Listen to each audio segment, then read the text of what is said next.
Thank you. Can you hear me now? Yes? So first I would like to start with expressing my gratitude to the Bayer Institute for hosting me these few weeks. We are the happy ones. I'm not sure about that. They have been very generous, so thank you very much. I am very happy to be here today and to be able to present this to you. I have this ridiculously ambitious title for today's talk. So presenting the ethics and politics of environmental cost benefits in 40 minutes or so is obviously not feasible. The reason why I still have this title is that this is based on a forthcoming book that will be published by Routledge during this spring. And that's the title of the book. But during the talk today, what I want to do is simply to give you a little glimpse of what I discuss in that book. But of course, this will be very shallow and just a taste of it compared to what you hopefully can find in the book.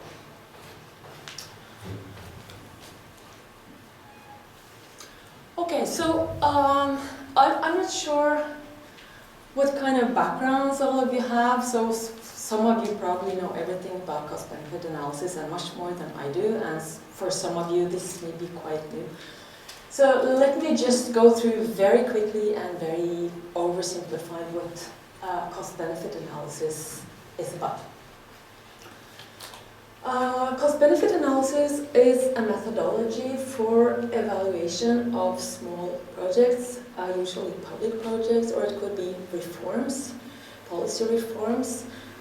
But when I say that they're suitable for small projects, I mean that cost-benefit analysis is a sort of partial analysis. So if this is a project that will really have an impact on the rest of the economy and change prices and values throughout the economy, this is not a suitable method. So this is a very partial method that you use for in a certain sense, small projects.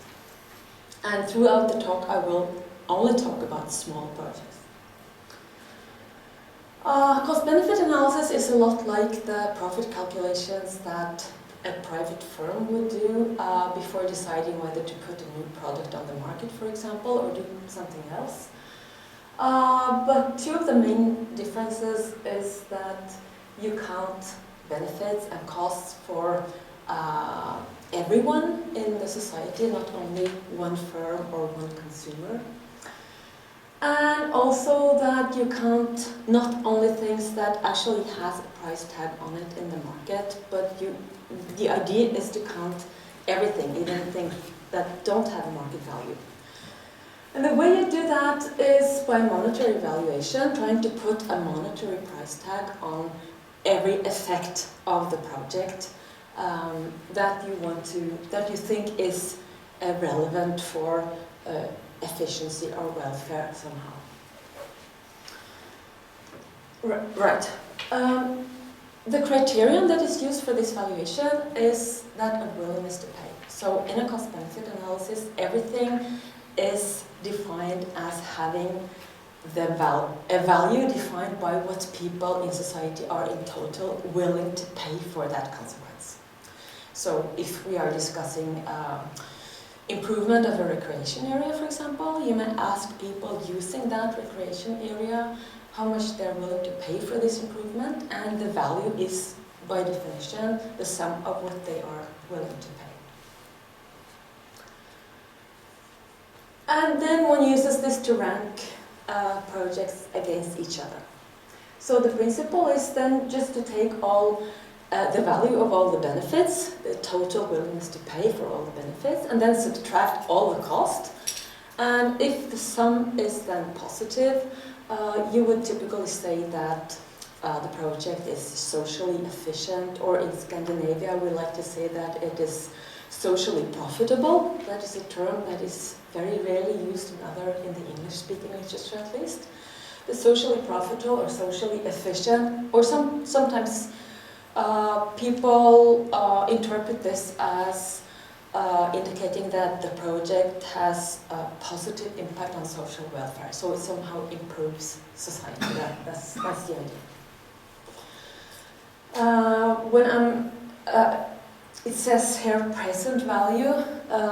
That is something that has to do with the fact that some costs and benefits will occur now and some will occur in the future. And in cost-benefit analysis, one discounts costs and benefits that will occur in the future to make them comparable to things that happen now.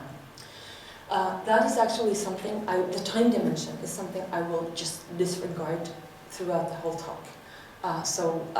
Not that it is not interesting, but it is not really crucial for the points I want to make today. So I'm just going to talk about willingness to pay and costs, not really this discounting issue. So why would you think that something would contribute to social welfare just because the total net benefits defined this way are positive? And the intuitive idea that is usually used is that if aggregate willingness to pay is larger than aggregate costs, then if some people win and some people gain, some people gain and some people lose due to this project, then hypothetically the winners could compensate the losers, and there would still be some gain left to share. So that's the intuitive idea. So this intuitive idea is based on a hypothetical recompensation scheme. So you can actually compensate losers, so there will be no losers if a project is socially efficient this way. But this type of analysis, cost-benefit analysis, is not only used for projects where compensation is actually paid. So on the contrary, this tool is used perhaps in particular for projects where there are some conflicting interests, so we need some tool to trade the gains for some against the benefits for others. So in the end, some will actually lose and some will actually gain. So that will be important for the following, for my talk. Just to make everything as simple as possible, I said already that I'm going to disregard the time dimension. I will also disregard the costs and only talk about the benefits and willingness to pay valuation of benefits, for example, environmental benefits. And the reason for that is just simplification. It doesn't change anything in the argument. So in the book I do both. I also look at costs, but just to simplify, I will reason as if we are comparing projects that have environmental benefits, but that actually don't have costs, or they have exactly the same costs. Okay. So this is what cost-benefit analysis is about. And one of the reasons why this has been very popular among environmental economists is, of course, that the environment usually doesn't have a price tag in the market. So one fears that the environment is sort of forgotten when decisions are made, and the idea has been that including it, giving it an explicit price tag like this, could help making decision makers take the environment into account.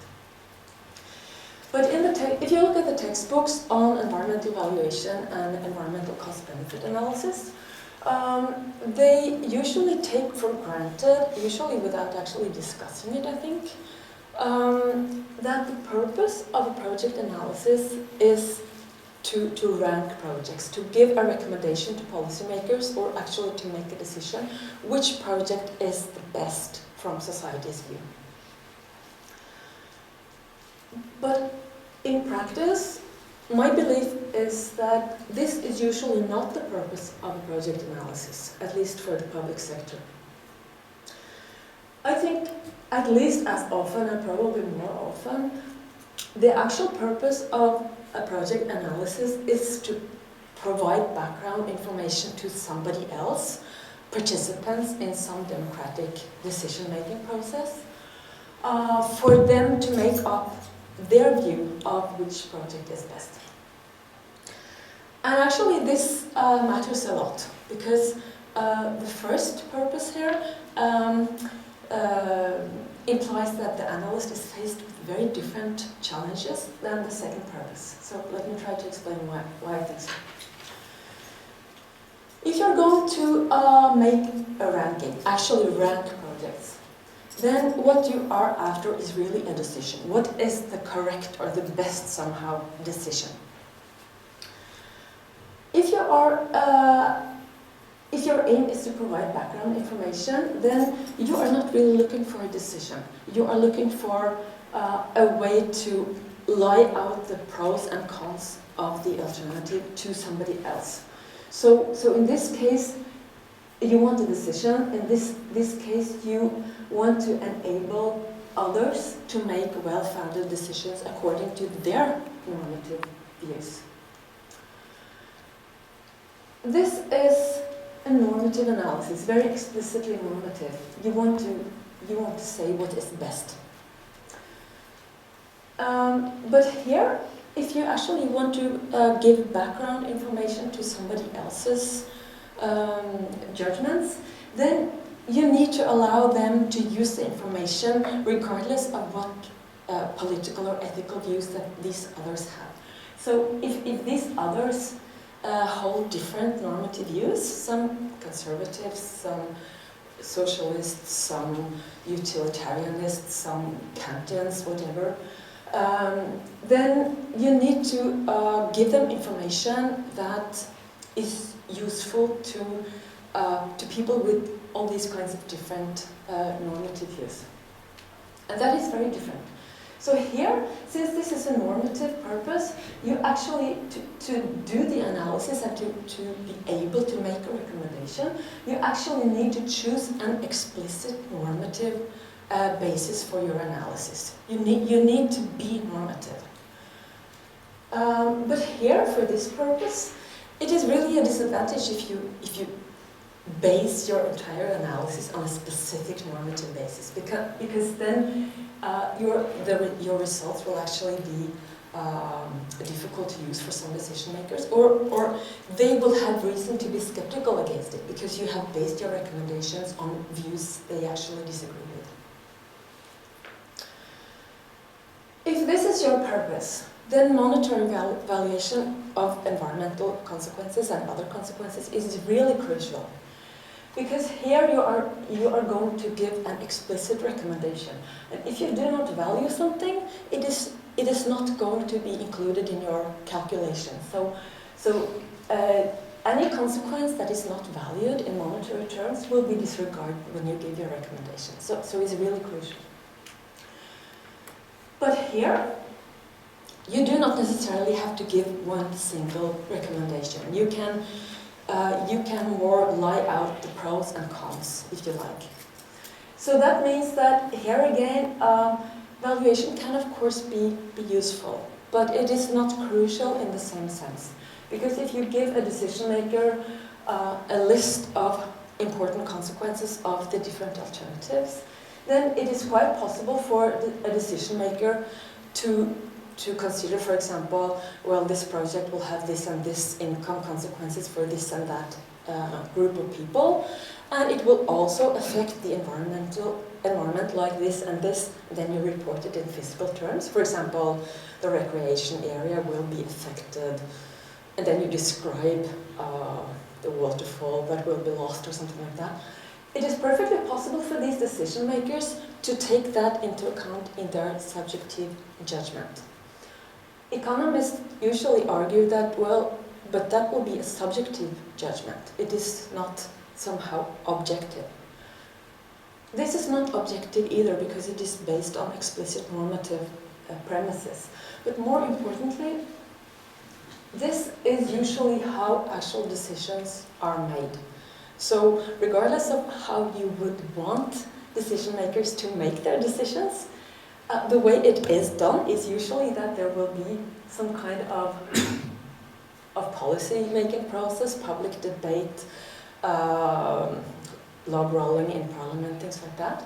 And then they will make a final decision based on their subjective judgments. So this is in one way that is inescapable. So here, of course, valuation can be useful, but mainly if it contributes to making decision makers understand better intuitively what will actually happen. Here, of course, we need a central indicator to tell us which project is best.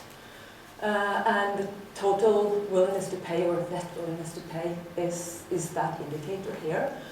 But if you want to give background information, you don't need to summarize recommendations like that, because you probably wouldn't necessarily even give a recommendation. So here you could present a set of indicators, not only one, but a whole range of indicators. Okay. By the way, clarification, questions, anything, just interrupt me. Perhaps we could take the discussion afterwards, but any questions, just please raise your hands. Okay.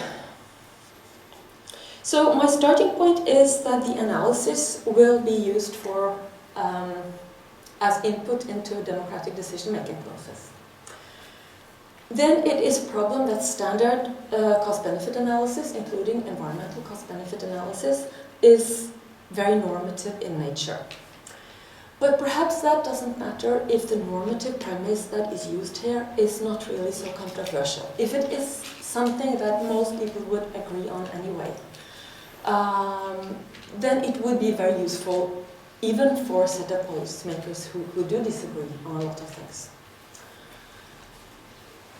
So what I want to focus on in the rest of my talk is what are these implicit normative premises that you use when you recommend projects according to total willingness to pay, and whether these are controversial.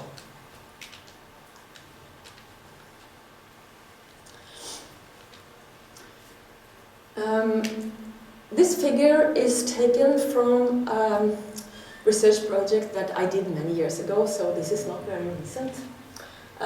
It is from, I think the data was collected in '96. It was part of my PhD actually.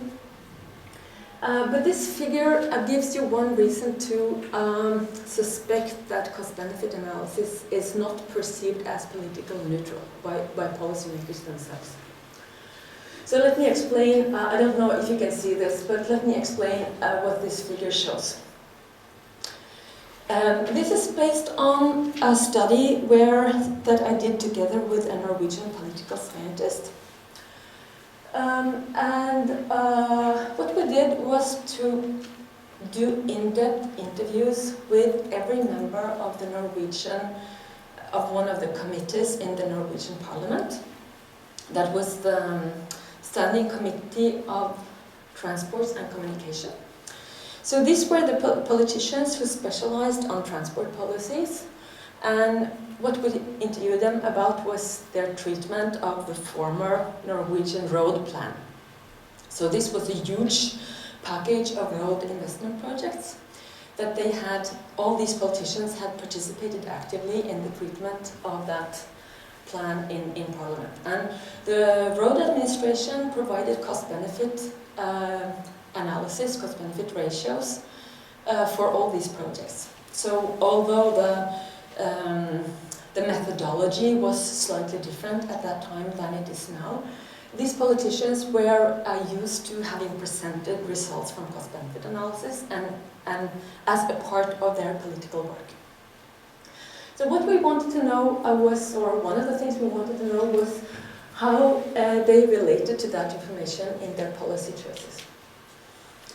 We asked them a lot of questions about that, how they related to it in actual decisions. We gave them a hypothetical project, asked them to evaluate that on basis of cost-benefit ratios, and we also asked them about more general issues.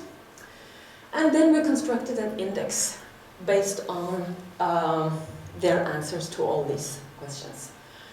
And in this index, 0 means that you have the most negative attitude to cost-benefit analysis that was possible given our context. 12 is the most, did I say positive? Negative. And 12 would be the most positive attitude possible. And what you can see here is that there seems to be a quite clear political pattern from the left to the right. So these are only 16 people, so this cannot be taken as representative in any sense. It is a sort of a snapshot of a specific political institution, but we had, our sample is 100% of this particular population. So the two observations here are both from the Socialist Left Party. Then we have the Labour Party here and here and here. Then we have the two central parties here. And then we have the Conservatives here and here. And the Party of Progress, which is considered most right-wing in Norway, is here. So they seem to be distributed along a left-right political axis. And this was also a very clear impression that we got during the interviews. So is that, it could be just a coincidence, of course, because this is a small group. But what I want to discuss is that these attitudes are, in one sense, quite consistent with the underlying normative premises of cost-benefit analysis, at least with a certain interpretation. So I will get back to that. Now, cost-benefit analysis and valuation has been discussed always, and there are so many discussions and people have so strong opinions about this. So let me just specify some debates I'm not going to take up. Cost-benefit analysis is only about people. Only people count, not animals, for example. It is welfaristic, so you only try to count people's utility changes, while, for example, human rights, property rights, religious concerns, things like that, do not enter the picture at all, except if it affects people's utility. I will take this just for granted here. Then there is a discussion that valuation itself can reduce value. I'm not going to take that discussion either. I'm going to disregard discounting. And I'm also going to disregard the fact that if you report your willingness to pay, it could be that what you report is not really how important this is to you personally, but more your ethical or political views. So I will disregard all that. What I will do is to discuss these two basic parts of cost-benefit analysis, or the fundamental or philosophical basis for it. First, that willingness to pay measures individual utility change. And then that you can use that measure, add it up, and then somehow interpret the result as a measure of social welfare. So either you could do this directly, just assuming that social welfare is really consist of the sum of everybody's welfare, and then you could just sum up these utility measures and interpreting that as a welfare measure. Or if you don't think that social welfare is simply a sum of everybody's utility, then you could do the aggregation slightly more, in a slightly more sophisticated way, and still interpret the result aggregate net benefit as a welfare measure. You can do that, but it requires very specific normative assumptions. So what are these assumptions? So let me say this differently. What I want to do is to be very specific about if we interpret the sum of willingness to pay as an indicator of how good something is for society. What is it really that we assume then concerning what is a good society?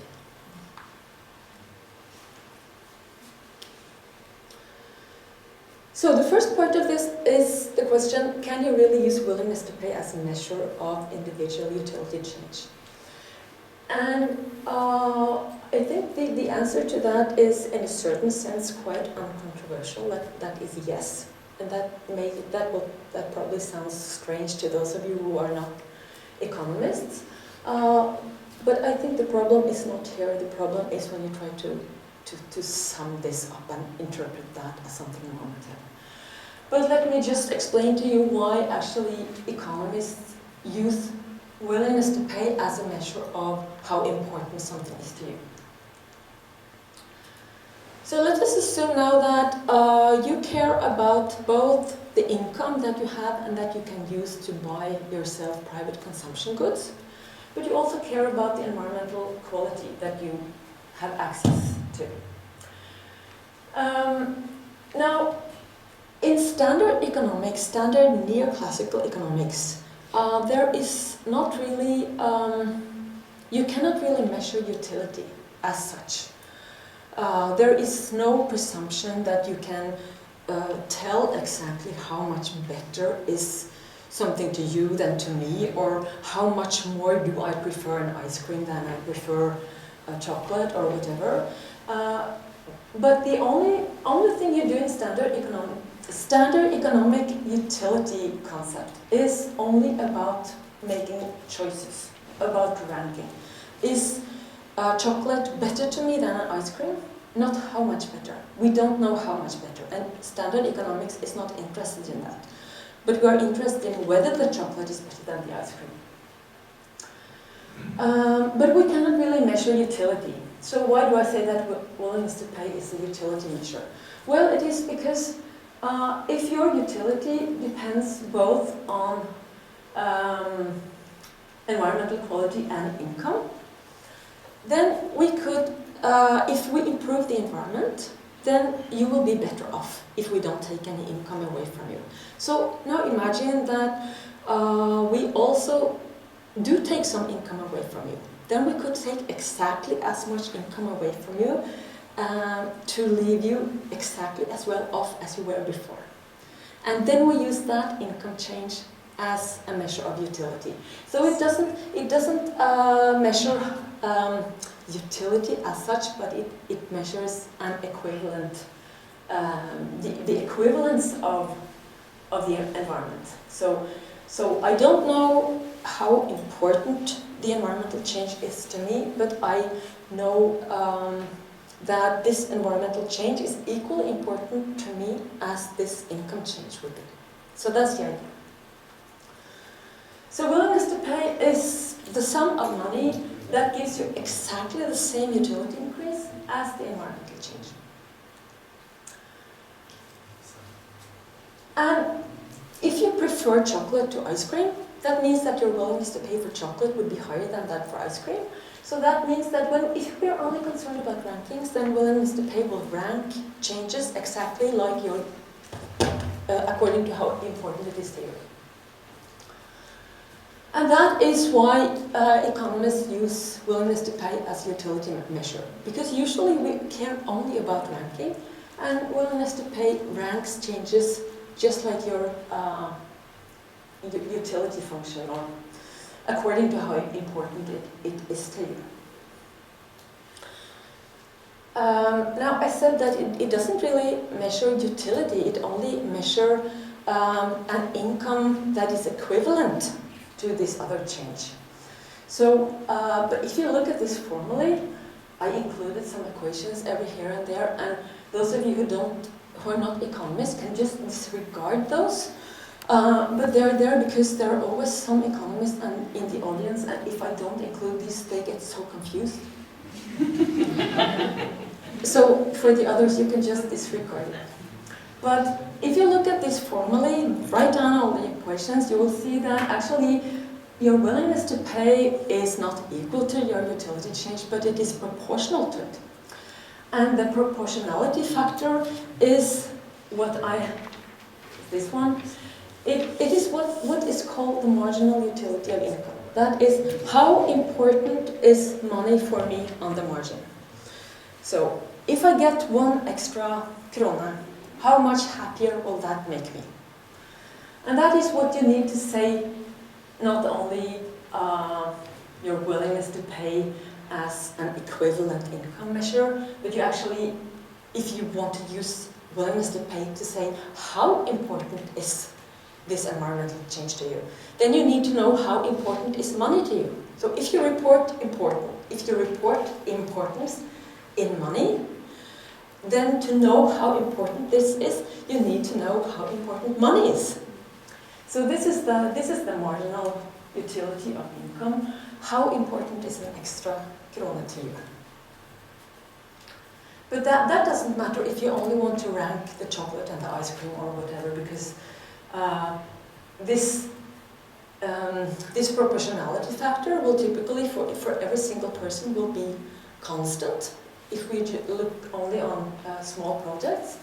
And it is positive, so utility change will be proportional to willingness to pay. So we don't need this proportionality factor if you look only on the individual. The problem occurs when we start to sum this over individuals, and that's what we do in cost-benefit analysis. And then this becomes really very important. The standard economic utility concept is only concerned with rankings, but you cannot add rankings. So this is a big problem for cost-benefit analysis. This is known as Arrow's impossibility theorem. Kenneth Arrow, who is a Bayer Fellow, by the way. Very, very famous result from 1951, actually. I mean, if I like chocolate more than ice cream, and Anne-Sophie likes chocolate more than ice cream, how can you judge what is best for society? That we both get ice cream or that we both get chocolate? You cannot base that only on the rankings. You need to know how important is this to her and to me. And that is something that standard economic concepts of utility tells us nothing about. So to do this, actually add utility changes over individuals, we need to interpret willingness to pay as numbers saying something about how important something is, not just as equivalent income changes. So I said that individual willingness to pay will be proportional to your utility change. How important is one extra krone to you? But this can be typically different for different people. If you are poor, perhaps one extra krone is very important to you. If you are rich, perhaps you don't care. If this proportionality factor is equal for everybody, then of course we can just add willingness to pay, and the result that we get will be proportional to everybody's utility, the sum of everybody's utility change. But if this proportionality factor is different for different people, then there is no simple relationship between the sum of willingness to pay and the sum of utility changes. Adding like that, adding willingness to pay if people have different marginal utilities of income, and just adding willingness to pay and interpreting the result as if it says something about the sum of people's utility changes. It's just like adding prices measured in different exchange rates and then forgetting that you have to use different exchange rates while you are adding up. So it would be like adding prices in kroner with prices in dollars, for example, which would obviously not be meaningful. And this would be the same thing here. So the question is whether the marginal utility of income actually does differ. Is money equally important on the margin to all of us? If it is, this is no worry. If it is not, then this is a problem. Okay. Unfortunately, this is something we can hardly know. At least it is very hard to measure it in a scientific sort of objective way. And the reason for that is simply that how can you measure how intrinsically important something is to somebody? I can ask you, of course, how important is this to you? Very little.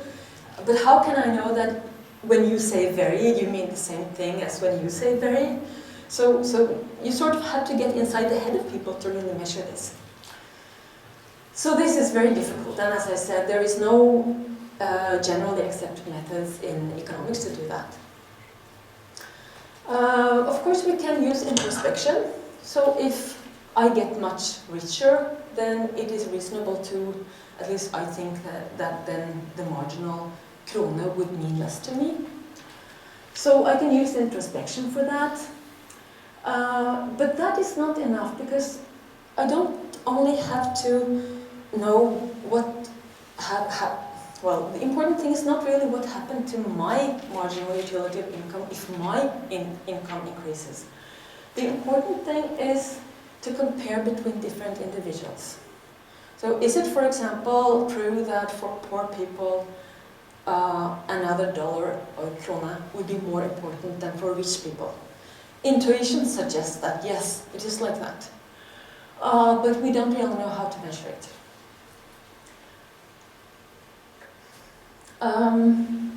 Many people have tried to measure it. To do so, you need to use some, at least as an economist, you need to use non-standard methods. One of the methods people have used is a happiness surveys. And by now you have a lot of data from happiness surveys from many countries and quite long time periods around the world. So if what you really want to know is how important is something to somebody, perhaps asking them about how happy they are or about how satisfied they are with life as such is as good as an approach as anything. So this is what some people have tried to use to measure the marginal utility of income. So I think the most comprehensive and serious approach I've seen on this is a paper that was published by Layard and co-authored some years ago in the Journal of Public Economics. They based their results on happiness research, and they used a large number of surveys covering 50 countries and a quite long time period. Not all the data cover all these countries and all this time period, but in total it covered very broadly. And what they found was that the marginal income is not constant. It is higher for those with low incomes than for those with high incomes. So if you compare a poor and a rich person, the marginal utility of income will be higher for the poor person, which corresponds very nicely to intuition. They found that if you increase income by 1%, then the marginal utility of income will typically decrease by 1.26%. So they consider this a quite substantial change. So what they're saying is that money is on the margin much more important to poor people than to rich people. Now this is a problem for our cost-benefit analysis, because it means that we are adding, if we interpret total willingness to pay as a utility measure, a sum of utility measure, then we are actually adding things that are measured in different currencies without correcting for the exchange rate. That's what we're doing.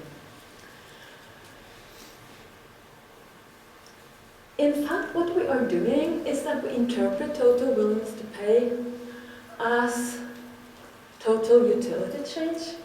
What we are doing is that we are miscorrecting in the sense that we are giving the rich people too much emphasis compared to the poor. We are giving the poor people or low-income people less weight in the calculations that they should have, and the rich people more weight in the calculations than they should have.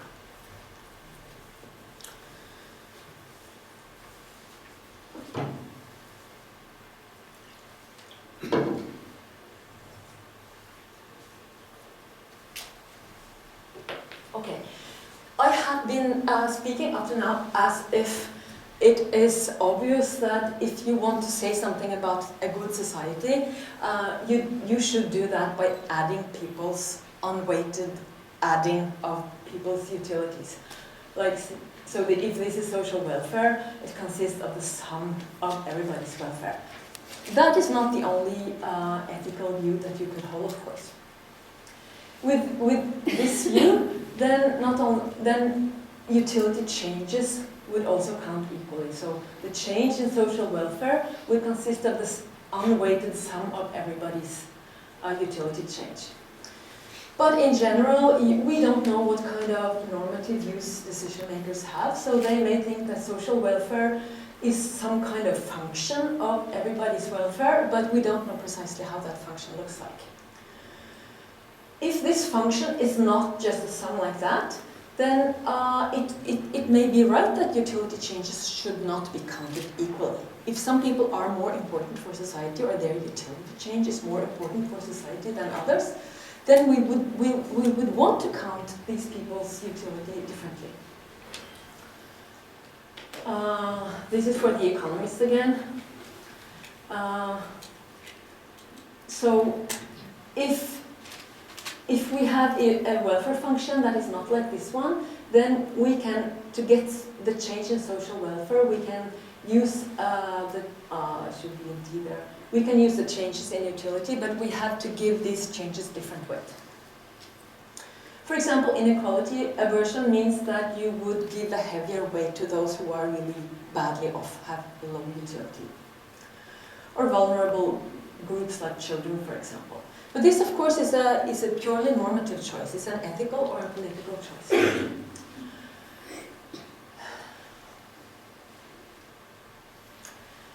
So what do you need to assume about these weights, or about the ethical underlying views, to make total willingness to pay be a correct welfare measure?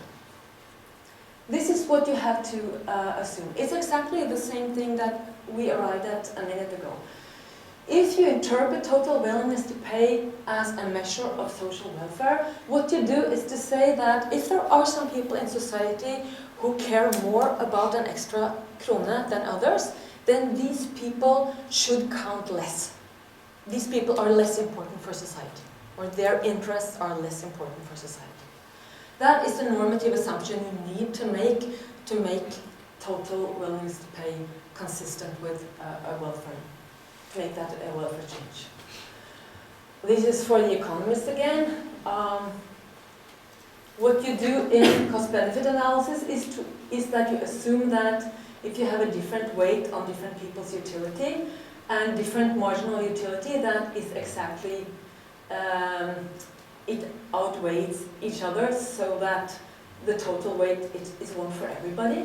That means that the weight you put on somebody's utility must be inversely proportional to this person's marginal utility of income. That means if the poor care more for money, then what you do in cost-benefit analysis is to systematically favor the interest of the rich at the expense of the poor. That is what we do. This assumption is sometimes called by economists that we assume that the income distribution is optimal, which sounds much more reasonable, but it's the same thing. It's exactly the same thing. So what has all this got to do with the environment? I need to speed up, I think. Because I have been speaking about distributional issues, and we were interested in the environment, so why care about this? If my project is not concerned with redistribution, but with environmental changes, valuing and comparing environmental changes, why would I need to care about this? And if my project doesn't really change the income distribution or utility distribution, why would I need to care? Does this matter then? Yes, it does. Why does it? It does because we use cost-benefit analysis mainly for projects where there are some kind of conflicting interests. And the whole methodology is based on the idea that willingness to pay is the one criterion for determining something's value, including environmental changes. So in this method, the environment is only important to the extent that somebody is willing to pay for it. And who is willing to pay how much for what is determined, of course, by the kind of considerations I have been discussing. Willingness to pay is the principle used for trading off any kind of conflict in cost-benefit analysis, including environmental trade-offs. So let me just give you a brief example to illustrate what I mean, the power line example. Imagine that we are going to build a new power line that will reduce the user value of some recreational area. And we have two alternative routes for this line, A and B.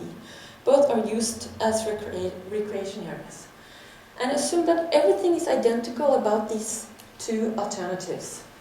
The cost, the distribution of the cost, the physical environmental change, let's assume that it's absolutely identical. The number of users, even the preferences of these users, identical for all. The only difference is that the users of area A are richer, but policymakers don't know this.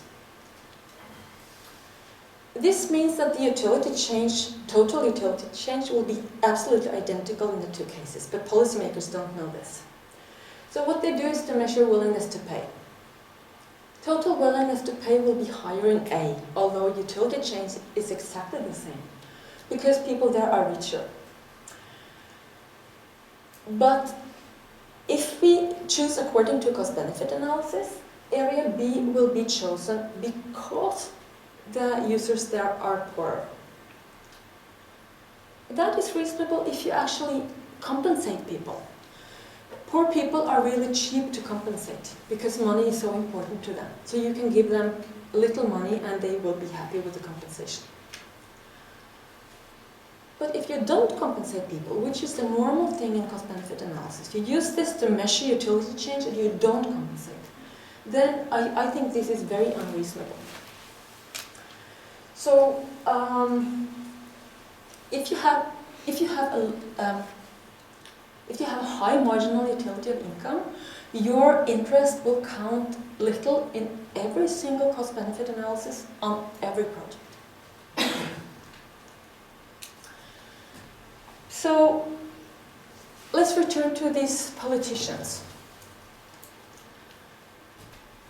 If you do think that 1 krone is more important for society if you give it to a poor person, for example, than to a rich person, then cost-benefit analysis will not, in general, rank public projects according to your normative views. Or another way to say this is that perhaps leftist politicians are less happy with the initial income distribution. If they are, they should be more skeptical to cost-benefit analysis. And this is precisely, well, it is consistent at least with the data in this. So to sum up, cost-benefit analysis is not politically and ethically neutral. I think I said most of this.